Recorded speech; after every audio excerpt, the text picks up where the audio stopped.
right, we're joined now by the Director General of the Nigeria Employers Consultative Association, Adewale-Smatt Oyerinde. Thank you so much for joining us. Thank you for having us once more. Newsnight tonight. Good to see you again. Thank you. Well, here we are again, back to square one, like we say in this part of the world.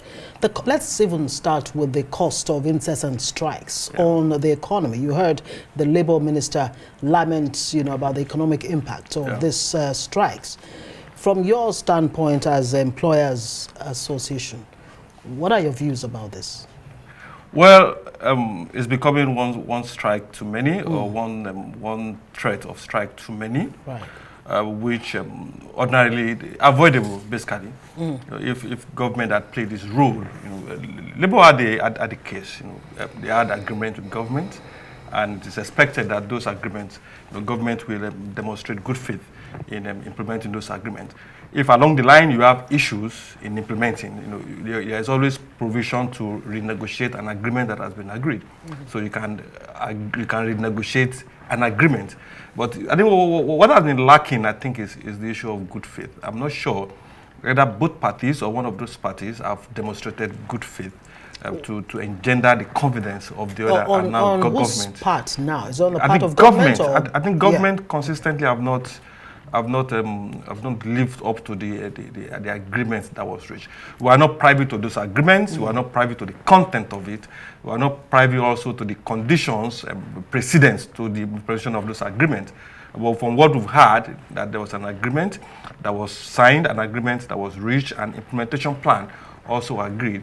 And government has not come out to deny that there was an agreement, and also there was an implementation agreement. So for us, I think government can do better to accede to the part of those agreements that you don't have to agree or implement all agreements at the same time, but you must show some level of good faith. That is the key thing now that I think is missing. Okay, but then let's also go back to these agreements that you're talking about. Even in the best of situations, even if the federal government makes good its promises, let's look at the factors involved and the consequences or the far-reaching effect of the palliatives, for instance. How effective, really, would the government intervention be if you look at the geometric progression of the increment in the cost of living, and then the government intervention as promised, even if fulfilled? How much can that cushion the effect? The intervention is one thing. Some have refused to call it palliatives. We rather focus on the intervention. The intervention seems small. 5 billion to each state. To implement the first phase of the implementation. Well, someone might say it's too small.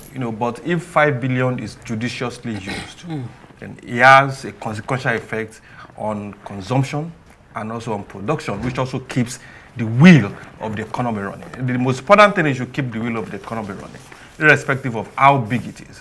I think it's a good start. We are not expecting that will be all the palliative that government will give. We had recommended, and also Labour had recommended, so many other palliatives. So we want to believe that the 5 billion to each state is part of the first part of those interventions that will be given. We've mentioned the issue of tax reliefs for workers. We've also mentioned the issue of tax relief for employers, because you cannot deal with the employee side or the household side and you leave the business side. If not, if you apportion 100,000 to each household and you don't deal with the issue of cost of doing business, the high cost of goods and services will neutralize whatever increase you give to the employee or to the household. So we have also advocated a whole and all-encompassing view of the palliatives that we want to give. You don't look at the employee side alone, you also have to look at the business side. So I wonder what some of those recommendations that you're making to government are, especially as it affects employers like yourself. I'd like you to address that. But first, these palliatives are actually targeted at the poorest of the poor.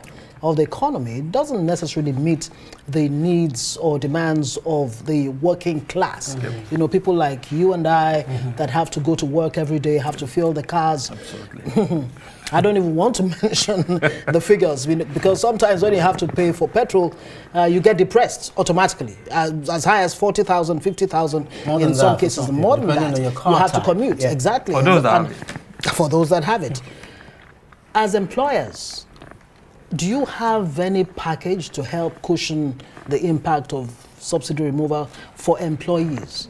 You know, for employers in the private sector, I think Right. we must commend the resilience and doggedness of private sector businesses, because in the context of the subsidy removal, employers have increased allowances, employers have adjusted salaries, employers have come up with different schemes to reduce the pressure on them, on employees. We can definitely, I assure you, that the employers in the private sector have taken the game, you know, to a different level. And the president actually commended employers for taking that bold step, and that is the reason why. How far-reaching are those steps? No, it can be in the absolute. You know, you can't solve all the. You can't bridge the gap. You know, fuel was 185 naira before. Now it's 500 plus in Lagos. In some other places, 600. It would be suicidal for you to expect the private sector employer to bridge the 400 and something gap. So, as the employee is suffering, the business owner also, the business is also suffering. Yeah. You know, increase in diesel cost, it increases cost of production. We now have VAT on diesel. Employers bears the brunt. Multiplicity of taxes, employers bear the brunt. We say currently we have over 60 different taxes that employers are paying across board, from the federal to state to local government levels. Employers bearing those brunt, and you still face regulatory and legislative onslaught. Same on these same employers. So you cannot, for God's sake, kill the camel because you wanted to. But on the issue of taxes, government seems to be doing something on that. It's one of our requests that we need to deal with the issue of multiplicity of taxes, and the Oyerinde Tax Reform Committee is one of the requests that was acceded to. Yeah, but you spoke earlier about the cost of doing business. I don't like to address the cost of doing business without mentioning the ease of doing business. They're like twin sisters, you know. Absolutely. Yeah. So when you look at the cost of doing business, as that is biting harder, what can be done on the part of the ease of doing business? Perhaps, just perhaps, that would also give some respite. First, the issue of taxes is being addressed currently. Then, while we address the issue of taxes, you have to address the issue of the regulatory environment. Right. You know, you have to deal with the regulatory environment. Then you have to deal with the legislative environment, so that all those environments that are critical to business survival, they are working for promotion of enterprise sustainability. You know, take out enterprise sustainability, the nation will have problems, because it cannot generate tax, GDP will be low. Take out enterprise sustainability, employees will also bear the brunt in the context of welfare, because if the business cannot pay and cannot sustain the employee, then it becomes problematic again. So enterprise sustainability for us is at the root. It's a fundamental issue that government also have to address. Back to another fundamental issue before we let you go, the issue of strikes, as that seems to be the way out for organized labor. From your viewpoint, what are the other options on the table? Well, good thing labor and government are speaking. There are no two ways to social dialogue. The window of communication, the window of engagement, once it is open, no matter how little, we have to keep talking. Thank God they are speaking now. They have to continue speaking. They have to continue engaging until a solution is found to this issue. For the private sector employers, you know, when you go on strike, you know, and people don't seem to factor this in. When you go on strike, you know, or when there are disruptions, for businesses that are running on credit, that collected credit in the bank, collected credit in Forex, the interest payment on those credits, they don't stop. You know, your obligation as a business to government in the context of tax to FRS, tax to the state agencies, those obligations, they are not suspended.